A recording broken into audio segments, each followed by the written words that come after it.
Shalom, pemirsa Klavos Sukacita yang diberkati Tuhan. Sebelum kita membaca dan merenungkan akan bagian sabda kebenaran firman Tuhan, mari kita berdoa meminta tuntunan Roh Kudus. Kita berdoa. Kami sebagai umat-umat Tuhan yang telah menyiapkan diri pada channel Klavos Sukacita dalam firman yang akan dibentangkan bagi kami sekalian.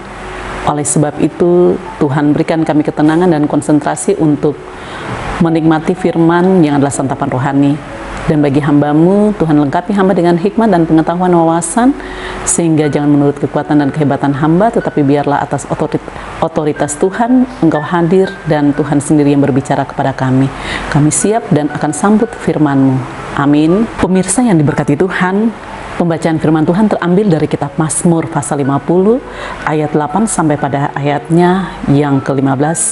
Ayat 8 mengatakan kepada kita, "Bukan karena korban sembelihanmu aku menghukum engkau, bukankah korban bakaranmu tetap ada di hadapanku? Tidak usah aku mengambil lembu dari rumahmu atau kambing jantan dari kandangmu. Sebab punyakulah segala binatang hutan dan beribu-ribu hewan di gunung.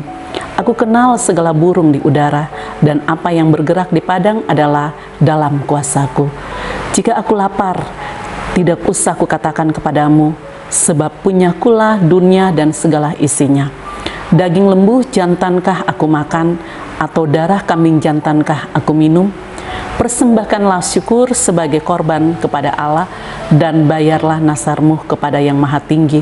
Berserulah kepadaku pada waktu kesesakan, aku akan meluputkan engkau dan engkau akan memuliakan aku." Demikian sabda kebenaran firman Tuhan. Pemirsa yang diberkati Tuhan, dari pembacaan ini diberikan tema meminta dan mempersembahkan di hadapan Tuhan. Dunia ini punya Tuhan, karena Dia sendiri yang menciptakan langit dan bumi. Dalam dunia ini, semua ciptaan, hewan-hewan, tumbuh-tumbuhan, itu punya Allah. Allah yang mengatur segala-galanya. Kita manusia ditempatkan dalam bumi ini hanya untuk mau menjaga, memelihara, bahkan menikmati ciptaan Tuhan yang begitu indah di tengah-tengah bumi ini.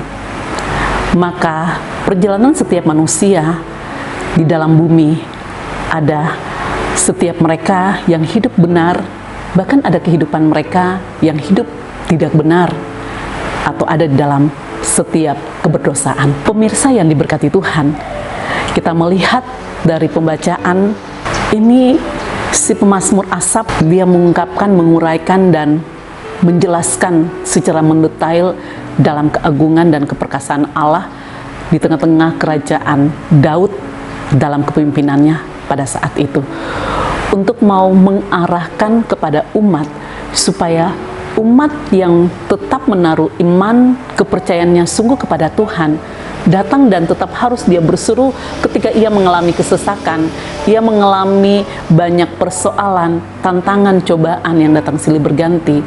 Jangan ia hanya cuma datang dengan mempersembahkan korban sembelihan di hadapan Allah, karena binatang-binatang itu punyanya Tuhan. Allah tidak menuntut adanya korban sembelihan. Yang Allah tuntut adalah setiap kepribadian kita datang kepada Dia dalam meminta dengan percaya bahwa ketika kita meminta dengan iman kita, maka kita akan mendapati dan kita akan merasakan urapan dan kuasa yang Tuhan berikan dalam kehidupan saya dan pemirsa sekalian. Pemirsa yang diberkati Tuhan, kita berseru kepada Dia dalam kesesakan, maka Tuhan akan meluputkan saya dan pemirsa. Percayakah bahwa Tuhan akan meluputkan kita? Perjalanan di tahun 2025 ini merupakan perjalanan yang cukup jauh dan panjang. Kita tidak tahu apa yang akan kita lihat, kita alami, kita rasakan, kita dengar. Ada banyak tantangan cobaan yang akan kita harus lewati satu persatu.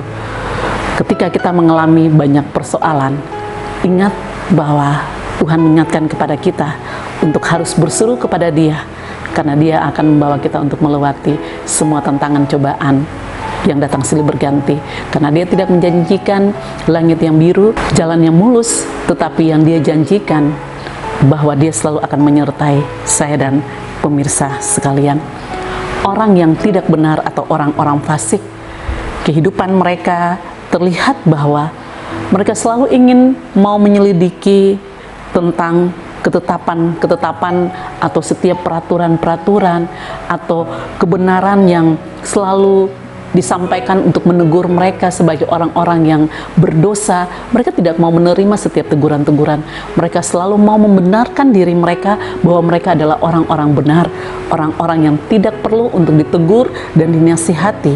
Apakah orang-orang ini akan diselamatkan?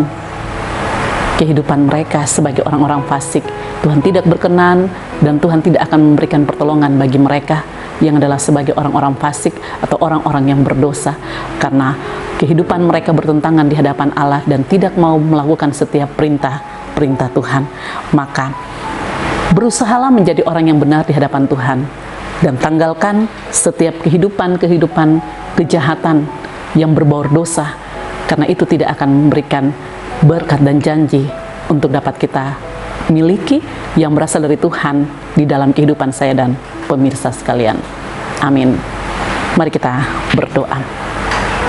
Bapa, terima kasih Tuhan Yesus Kristus dan Roh Kudus, Kau begitu baik dan ajaib dalam kehidupan kami dan tidak pernah meninggalkan kami. Tuhan, firman yang baru saja kami baca dan renungkan, berikanlah kami untuk menyerapi di dalam seluruh tubuh jiwa roh kami dan memperlakukannya dalam kehidupan kami tiap-tiap hari, di mana kami harus meminta di hadapan Engkau dan kami mempersembahkan korban syukur kami. Inilah tubuh jiwa roh kami di hadapan Engkau Bapa. Pakai kami sebagai alat-Mu dan biarlah kami menjadi anak-anak-Mu yang dibenarkan di hadapan Engkau atas firman yang membenarkan kami. Terima kasih Bapa. Inilah doa kami. Amin. Shalom. Tuhan memberkati.